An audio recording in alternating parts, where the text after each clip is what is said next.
Well, hi everyone. Welcome to our second week of doing a Bible study in the Psalms and posting it to YouTube. This is our fourth week doing it total, and it's good to see you. Hopefully, you're having a good day and a good 4th of July over the weekend. Today, we're going to be looking at Psalm 62, and we're going to be following the pattern of observe, interpret, apply. So we're going to look at and just observe several things in this text. We're going to be looking at repeating words, causal words like for and because. We're going to be looking at conjunctions like and, but, or. We're going to be looking at keywords, any word that seems to be important or like a theological word. We're going to mark as something to maybe focus on. And just anything else that would come up. We're going to be looking at temporal words as far as past, present, future. In the context of this, David is a psalm of David, and he's writing this psalm. So that helps give a little bit of context. So we're just going to dive right in. So we're going to be starting to look at this, and we removed the Bible verses just so we get a more objective view of this chapter in Psalms, because sometimes verses kind of maybe skew the way that we see a certain a certain passage. And originally verses weren't put in there. That was put in later to help people find different passages and senses. So let's dive in here. So let's see. Well, I always like starting with causal words. So this is a causal word, for. That's usually for is a word you want to look for pretty quickly in a passage because they become really your pillars around how you're going to eventually interpret the text. So that's something you're going to be looking for. Let's see, is there any other causal words that are used in this passage that we can see from the onset? I don't think so. I think these are the two for. So let's start looking at this passage up here. So let's see. He's going to be talking about him crying, listen, and praying. So he cries out is a form of prayer. So let's just start marking some of these. So he's going to, what were some of the verbs that he uses in this section? So listen, call to you. My heart grows faint. Lead.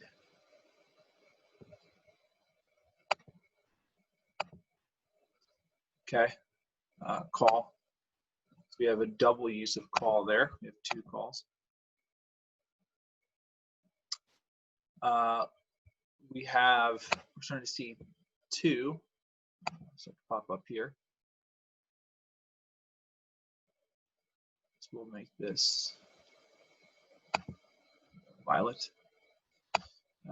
Two.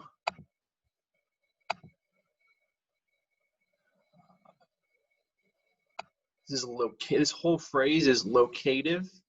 Where is he from? So anything that indicates location, we're going to highlight in this teal color.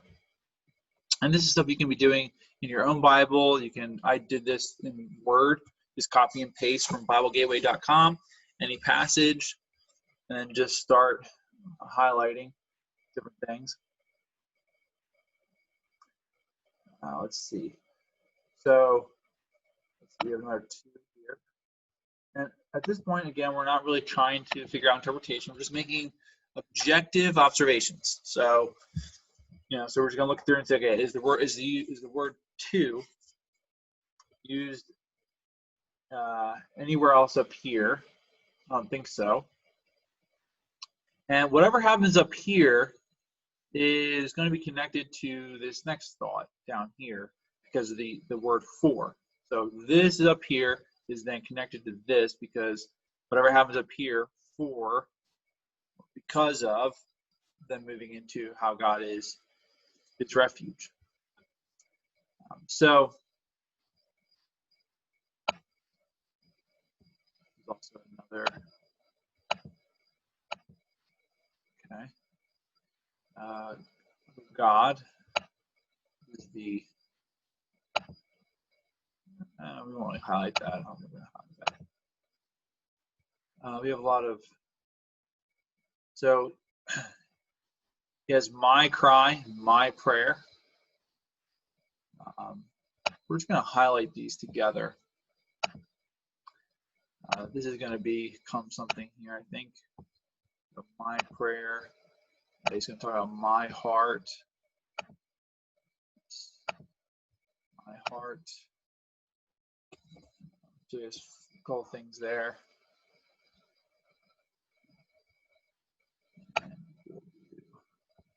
He's referring to himself. Okay, and so we've done some stuff there.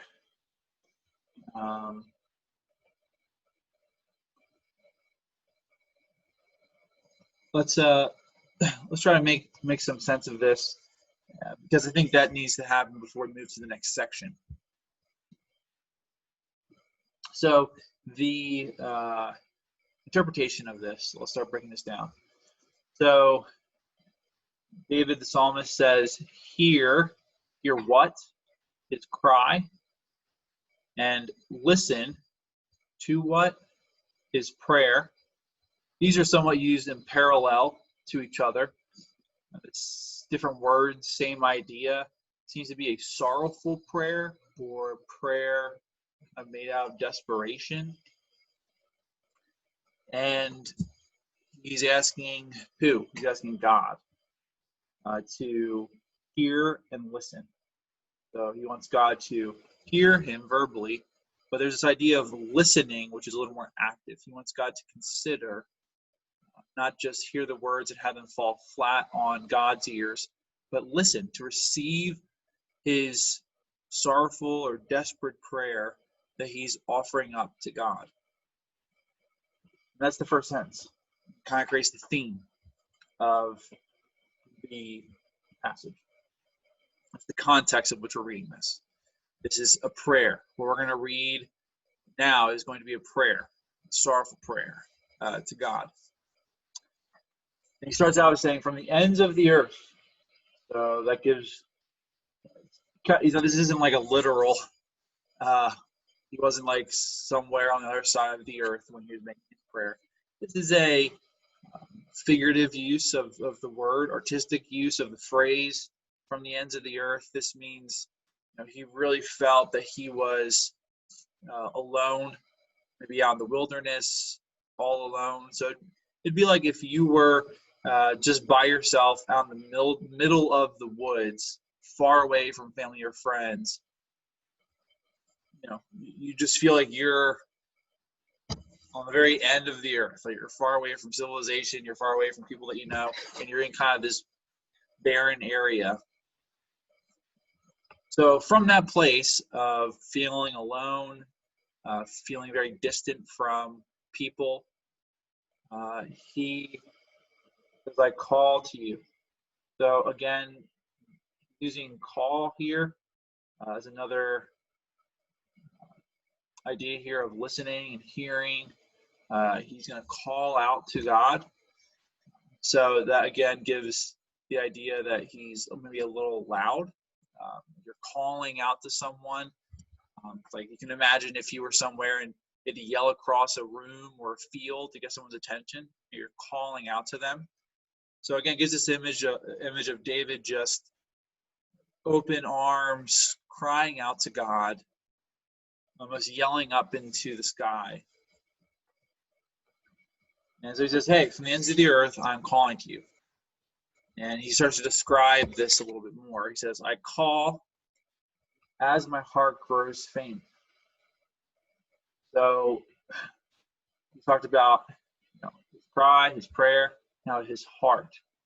Moving into his emotions, and now it's not really where he's located, but now what's happening within him, emotionally and mentally.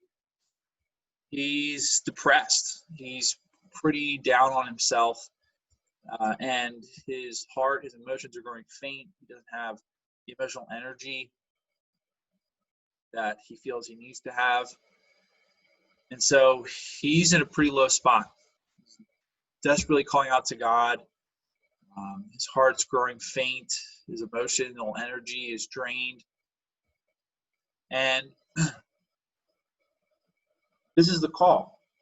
So he talks about the call. He says, here's my cry, my prayer, my call, my call. What is this? What is the call? What is the prayer? This is it right here. He says, lead who? Lead him, lead me. To what? Sometimes I think we would say, hey, lead me to prosperity, lead me to peace, all these different things. But he's going to say, lead me to the rock that is higher than I. Now, again, he's using a figure of speech here. The rock. He's not looking at some rock out in the wilderness saying, hey, I need to get up to that rock up there, God. That's not what he's referring to. He's referring to God as the rock, this stable, immovable being who's God. And the imagery of rock is often used for God, that God is a rock. He's immovable. And he refers to the rock that is higher than him. So again, just kind of giving the reference and point to the imagery being God, that he is higher than David in his thoughts, in his ways, his understanding of life. That God is the rock and that his ways are higher than David's ways. And that's his one phrase. It's not even a sentence because it's halfway through this sentence that he's doing. It's just a phrase. Lead me to the rock that is higher than I. And what's the backing? Why would he ask for that?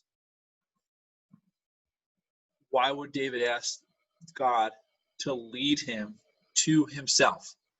So essentially he's asking God, lead me to you, God. Lead me back to you. I don't necessarily want the peace, prosperity, all the different benefits, but I just want you for who you are.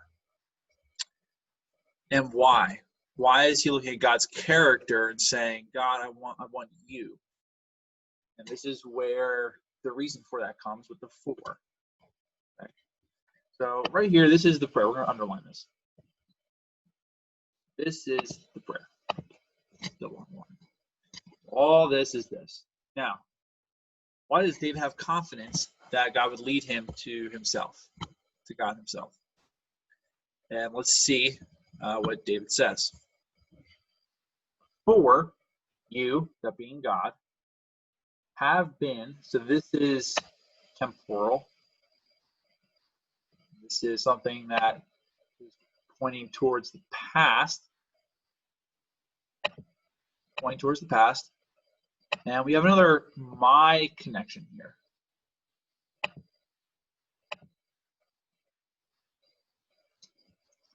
You have been my refuge, a strong tower against the foe. I long to dwell in your tent. So again, this is locative. So we're going to do that. And this is temporal. This is a word or phrase denoting time. We also have, that's really more of an adjective, but it gives what he's,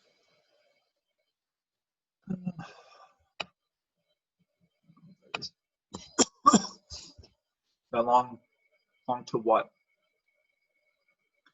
To dwell in his tent forever.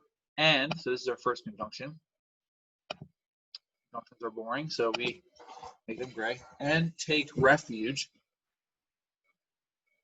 in the shelter of your wings. So again, shelter of your wings. This is locative. Focusing on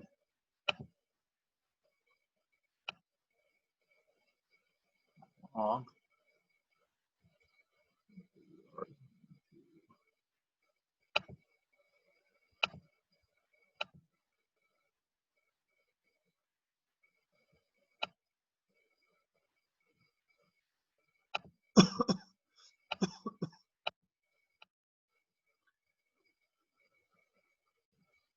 That is the verb. That is the action, to dwell. And this is the adjective. He's longing to dwell in your tent forever. And take refuge. Excuse me.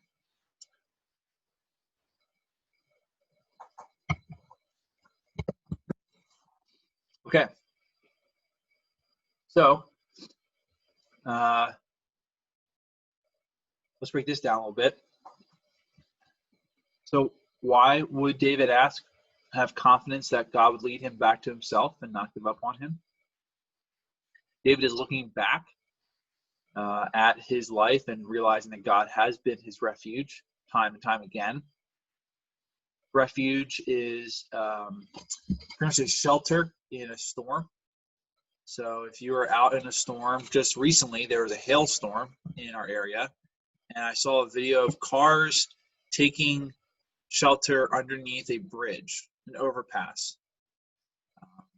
So that was a refuge in a storm. It sheltered them from the hail hitting their cars. And that can happen in a rainstorm if it's a really bad rainstorm. Sometimes people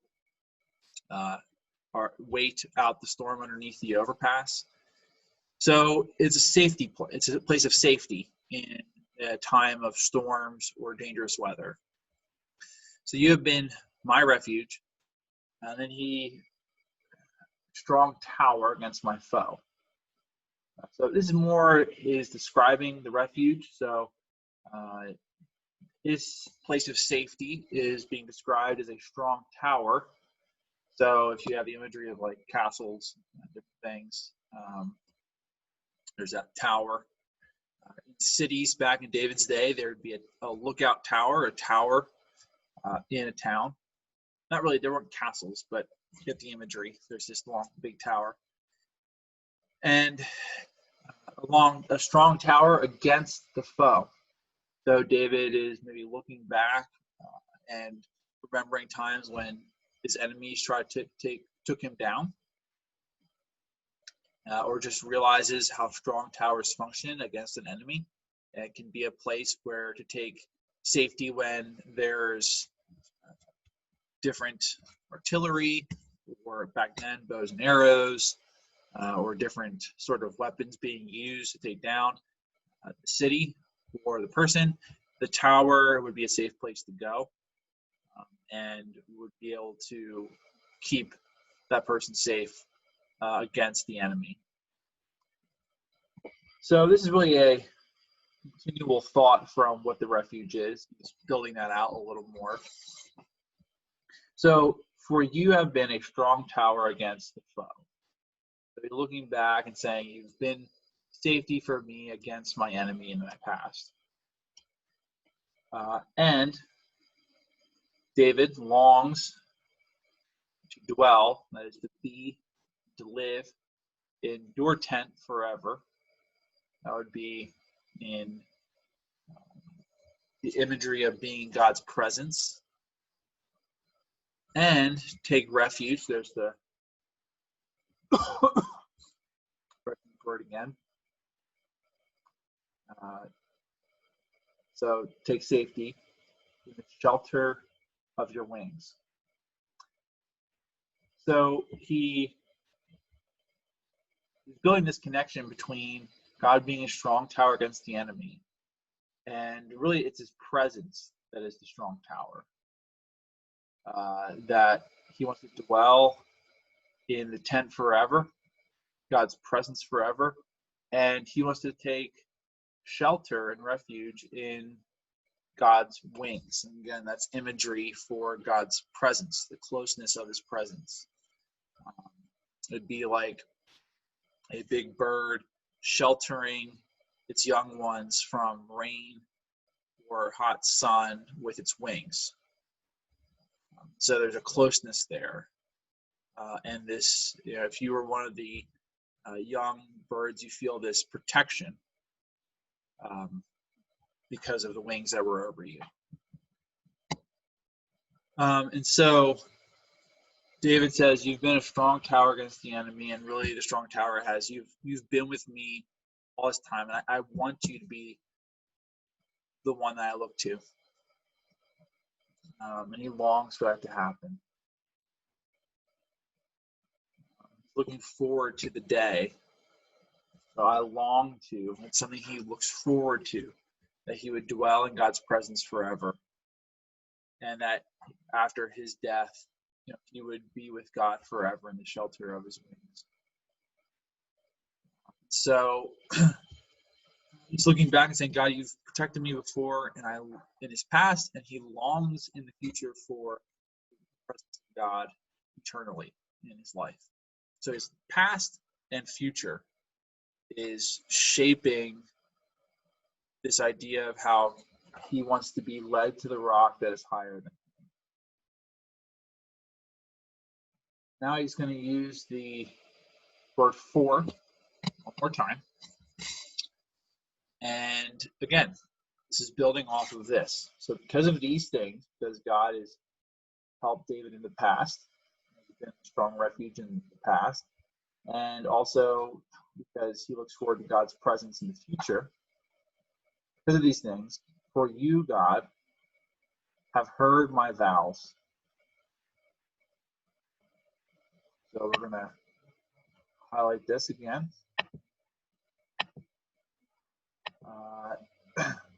You have given me the heritage of those who fear your name.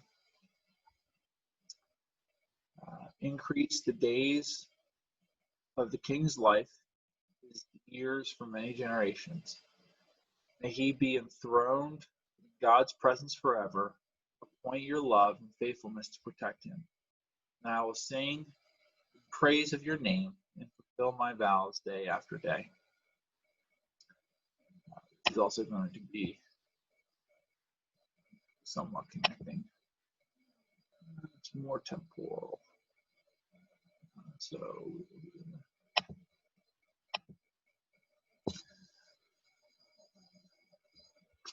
actually this might be okay. For you, God, have heard my vows.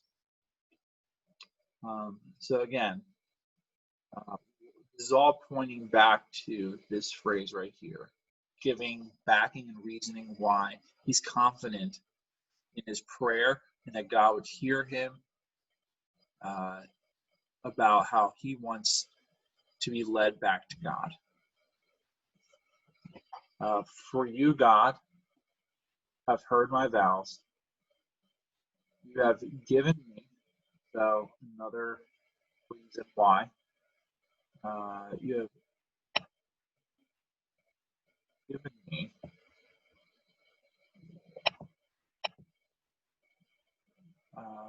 the heritage of those who fear your name.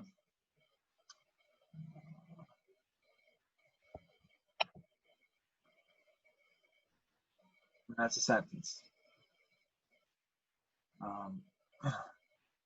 So now we have to start looking at this and saying, is this David saying, God, I know you've heard these things that I just said to you? Or is he looking back in the past and saying, you've heard some vows I've said in the past? And you want to look at the context, try to figure that out. So for you, God, I've heard my vows. You have given me the heritage of those who fear your name. So David was a Jew, and the Jews have the heritage of the people who were close to God, brought the Ten Commandments, brought the way of worship of the true God into the world. And so he's looking back at his heritage, all the people that came before him, came before David, and says, God, you've heard my vows and you've given me the heritage of those who fear your name.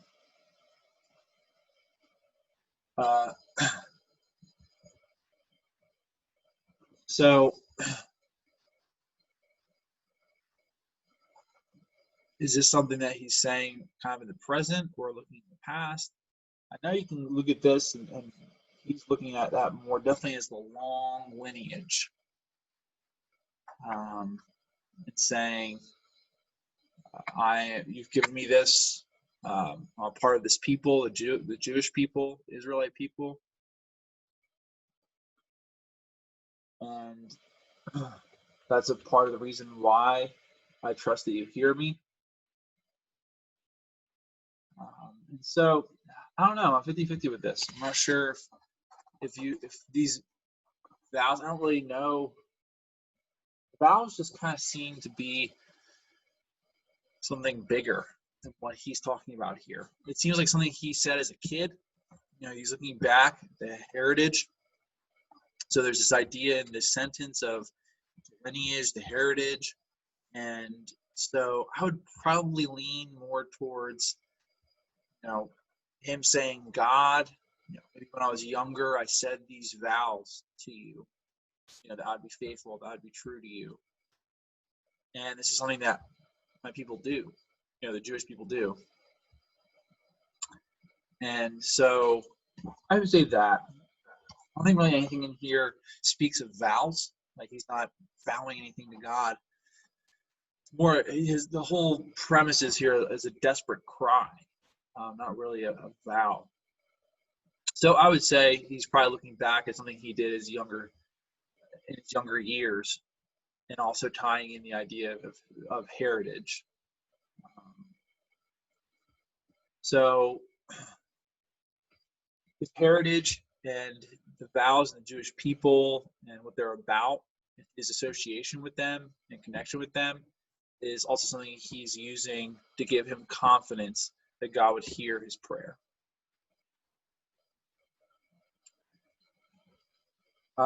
Then he starts a new sentence, and he says, increase the days of the king's life, his years for many generations.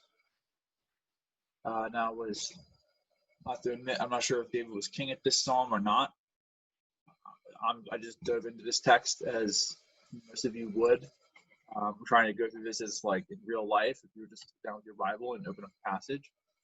So I don't really do any like pre-study or anything like that. I'm trying to work through this and the issues as if you were working through this without any background. Just open up your Bible and reading a passage. But that's something that you would want to look into. Does it really change the difference of the meaning that much? I don't really think so. What would he most likely be referring to his role in third person like that? Like, increase the days of the king's life, his years from many generations. Like, he'd be referring to himself as king.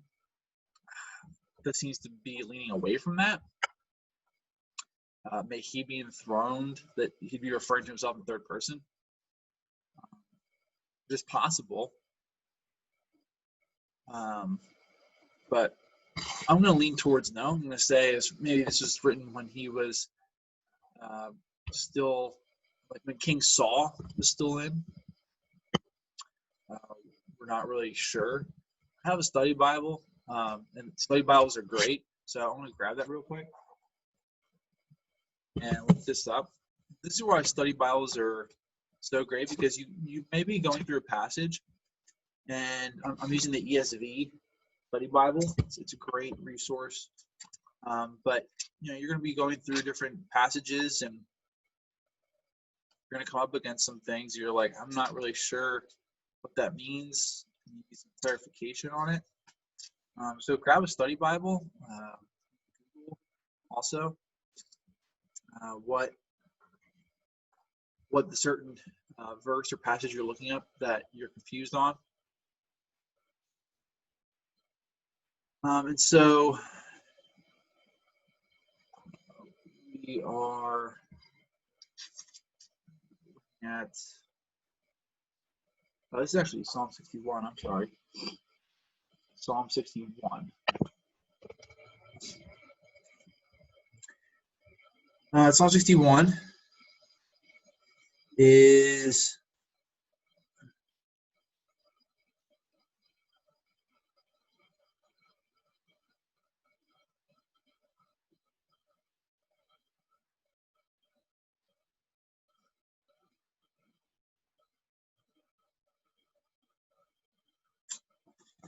let's see here.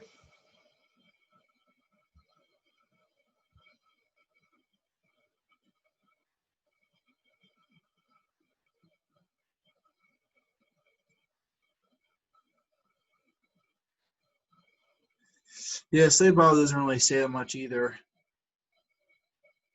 And it seems to also, doesn't really say it was King David. So we're going to say he's just talking about whatever king is in line here. So he switches his tone a little bit, and he starts talking about the king. And we're going to say it would be weird to refer to yourself in third person as the king and do this thing. So we're going to say he's talking about the king. So he's going to increase the days of the king's life, his years for many generations. It's pretty straightforward. May he be enthroned in God's presence forever.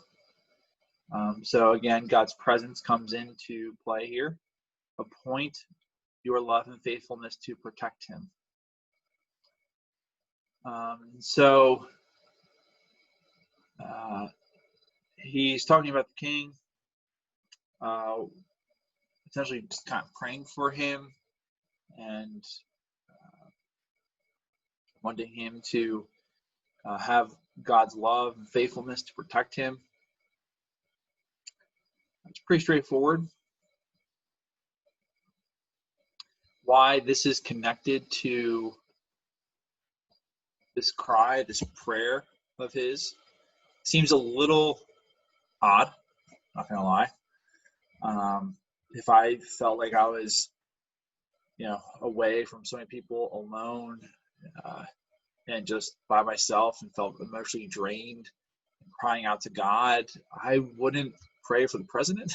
It does not really go together. So then you start thinking, okay, why? Why would there be a connection there? Why does David have this massive lament of a prayer? Really looking back to who God is, looking forward to being God's presence, really, trying to build a case for why God would hear and listen to his prayer.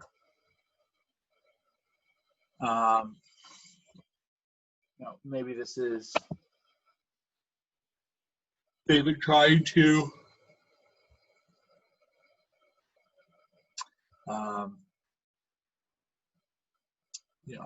what's going on at the time is the king going through hardships. We're not really sure. I mean, we could look it up, but we don't really have time for that. So this section here, sorry.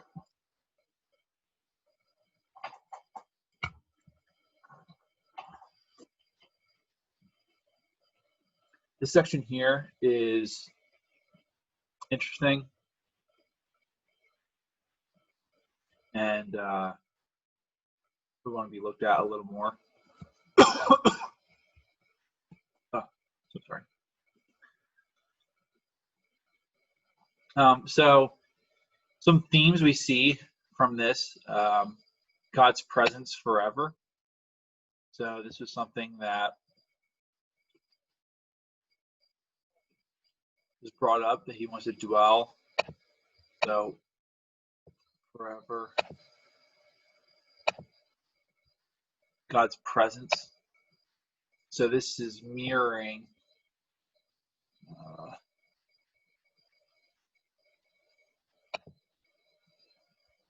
we're going to mirror this because this is him just saying literally what he said figuratively up here. And then he's verb. It's got to appoint what is love and faithfulness for the reason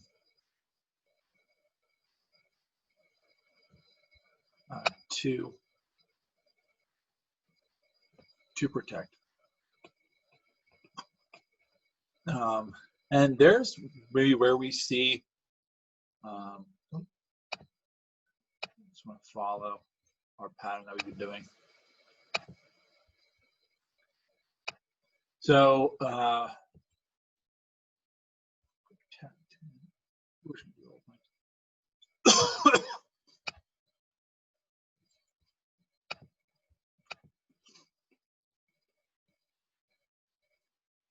so here we have David talking about how God's presence is protecting the king.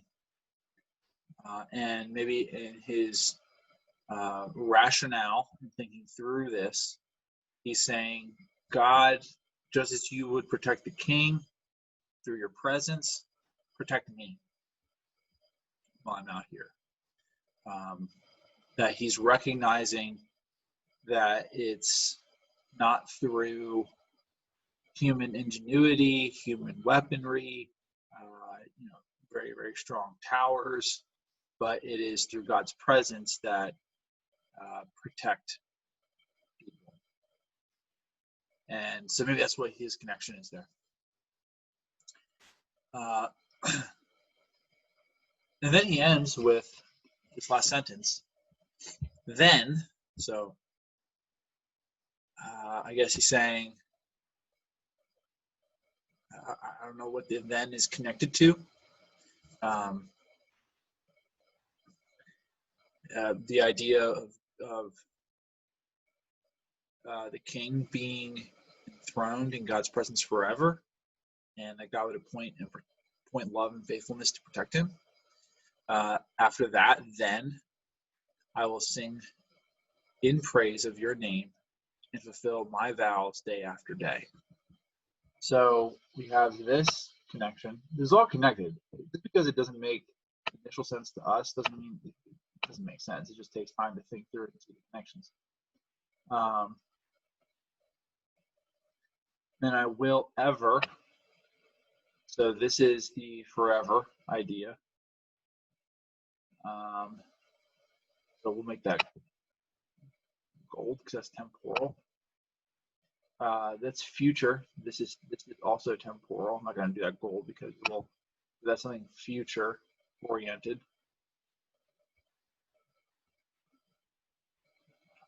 Do I have anything in here that is temporal? Oh yeah.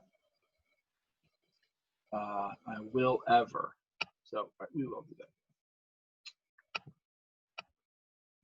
Ever. So future and forever. I will ever sing. So that is the verb. Sing in praise of your name. So he's going to be singing in praise to God's name. And this is the conjunction.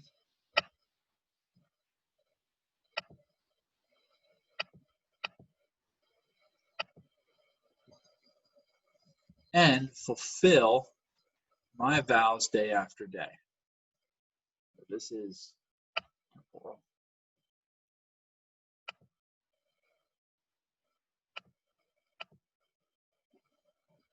And this is the verb.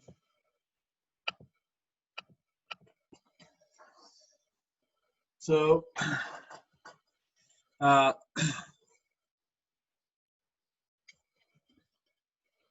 let's see if we can break this down here. These things happen. Then David will sing in praise of God's name forever and fulfill my vows day after day. So he goes back to the vows thing here. This is the first time mentioning singing. Probably in contrast to feeling faint of heart. There would be a renewed emotional energy given to him, spiritual renewalment given to him.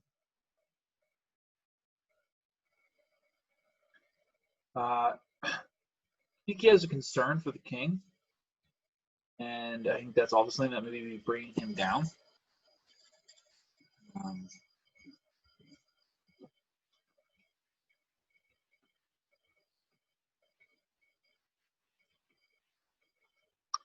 But there definitely is a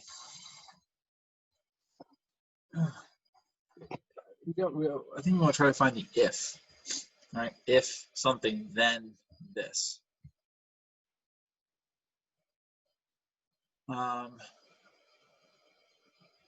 For you have refuge. I want. For you, God, have heard my vows.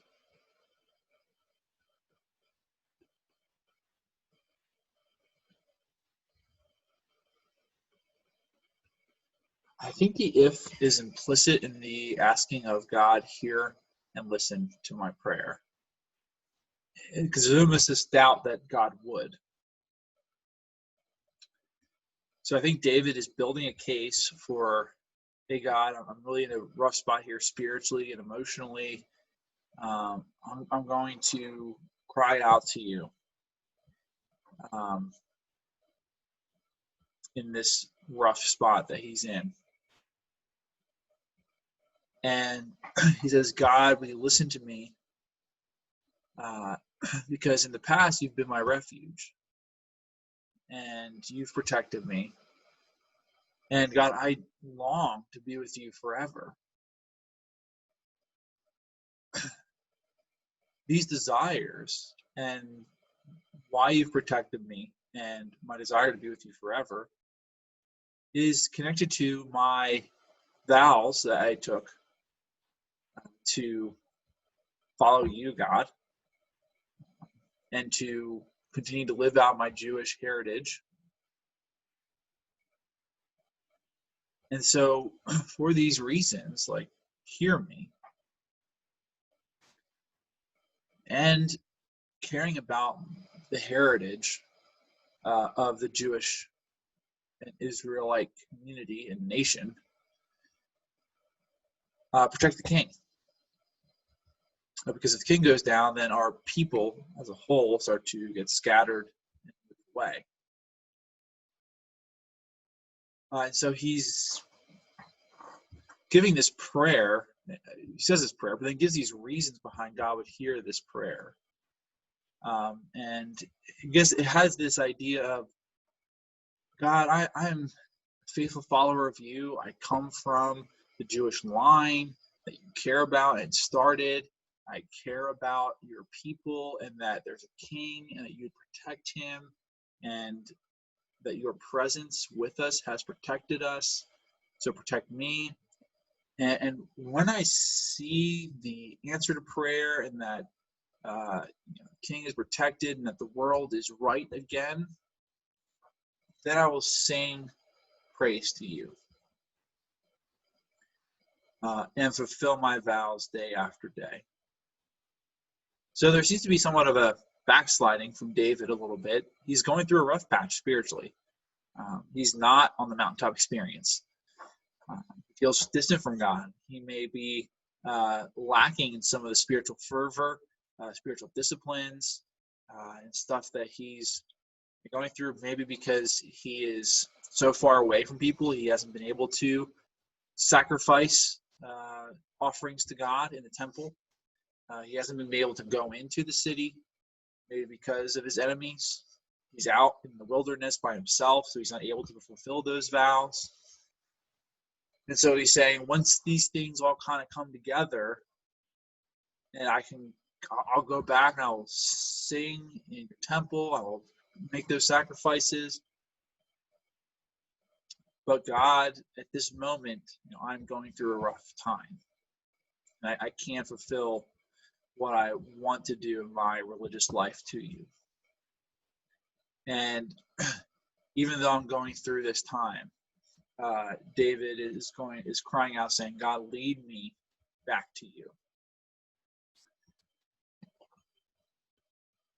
So, interpretation. Let's do this.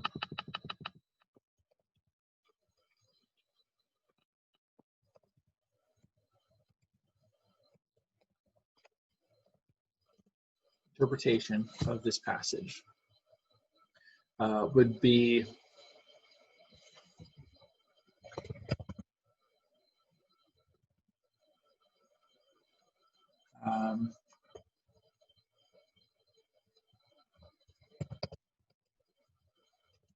Christians should trust that the Lord listens to their prayers even when they are going through spiritual valley. That's the interpretation.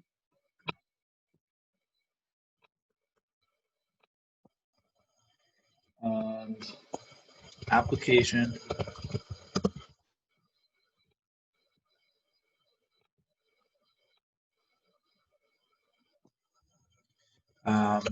Would be mind yourself of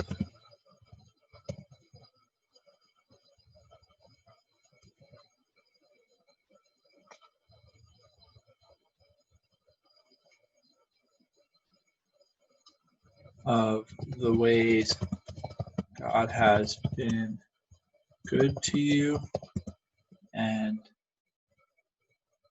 has answered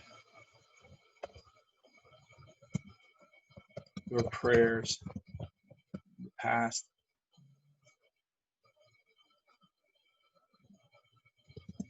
And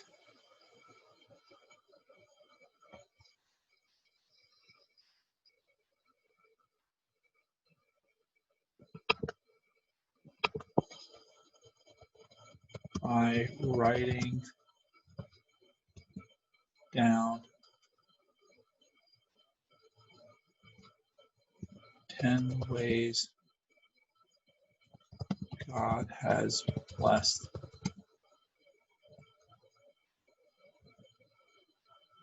you in the past. And that's really coming from this right here. For you have been my refuge. And pulling from the past to give him confidence. That's one of the reasons. And there's a lot of different applications. But that's one that could go through that. So there we go. Observation, as you see, is the most time consuming because you're nitpicking, you're trying to figure out, you're trying to connect all the dots and collect as much evidence as possible. Be careful readers of God's word. And sorry if I confused you guys. It's Psalm 61, not 62. I accidentally typed in the wrong psalm. So hopefully you enjoyed this. We'll have another one next week. So we will see you guys next time. Bye.